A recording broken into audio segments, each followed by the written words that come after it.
close with this great classic story. You might have known it, Hans Christian Andersen. It's called The Emperor's New Clothes.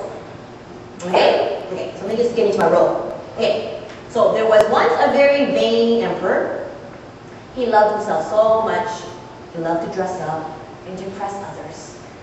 And you know, one day, 2 imposter weavers came to play on the emperor's pride and his vanity. And they were able to convince him that they have this really special cloth, this special property that would just make him so beautiful. And this is what they said to him. You see, Your Majesty, the con artist says, we have a special cloth that is so special. It has a special property that only people who are really fit in their position and they're smart can see the beauty of this. If not, it would look invisible to them.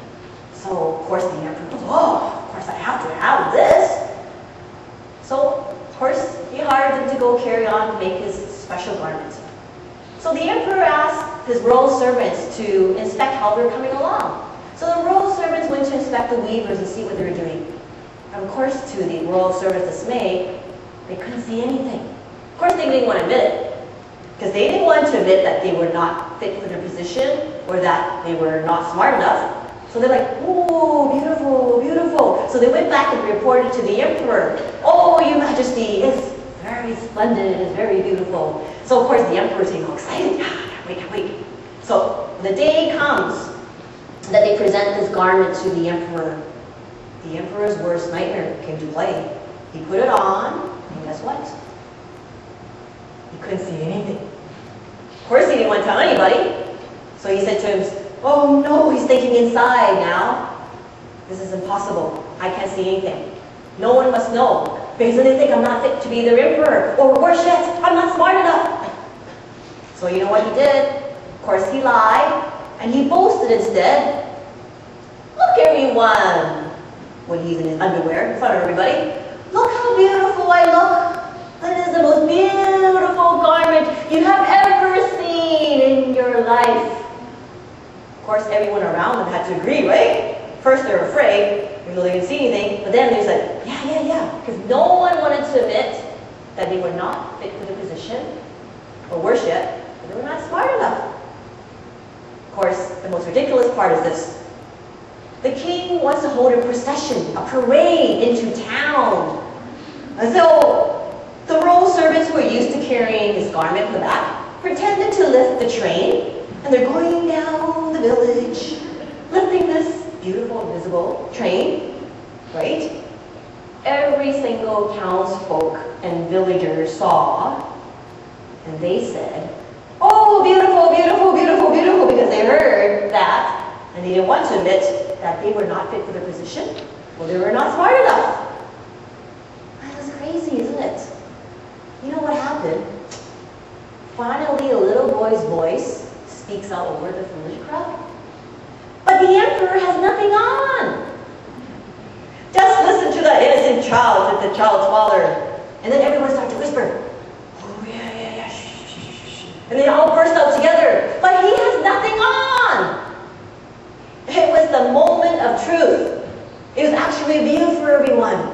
I mean, although the emperor realized they were right, you know, he knew they were fooled. But you know what he did instead? He went and walked with the servant with his head held up more high, and he walked back, like this. You know, we may laugh. That's pretty foolish, right? I mean, we may laugh at the foolishness of the characters, but we tend to behave the same way, sometimes in similar circumstances, don't we? I mean, just like the characters in the story, we tend to keep the truth inside because we don't want to appear foolish or outside the norm. See, we want to fit in. When we try to hide the truth, we're actually fooling ourselves. We are fools when we don't embrace the real truth of what is going on. See, we may keep God's truth to ourselves because we don't want others to think differently of us or even towards us. So although the emperor was actually wearing nothing on, he made himself believe that he was actually wearing the finest clothes. I wonder if the demons were like, The con artists, the fake believers, who con us into believing and admitting to something that we're not. We wear our masks to cover up the real us. We can try to fool others, but we can't fool God. We can hide from others, but we cannot hide from God. The little boy who spoke up reminds me of the Holy Spirit, who speaks and reveals God's truth to us in our hearts. See, it's up to us to choose whether we want to believe and act upon it. Here is the moment of truth for each of us today. Do we finally admit that we're wrong with the townsfolk and follow the truth? Or are we like the servants who knew the truth, but still followed the emperor at the end because they were afraid?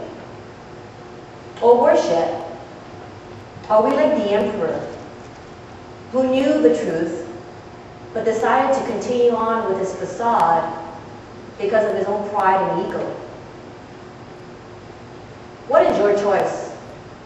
Now that you discovered the truth, what will you do today? I'm willing to risk living in the truth in Jesus Christ completely. I'd rather be called a fool by others than to live my life foolishly. Are you? Are you ready to risk trusting your life to Jesus Christ today, completely, so that you can be set free to live an abundant life in Him?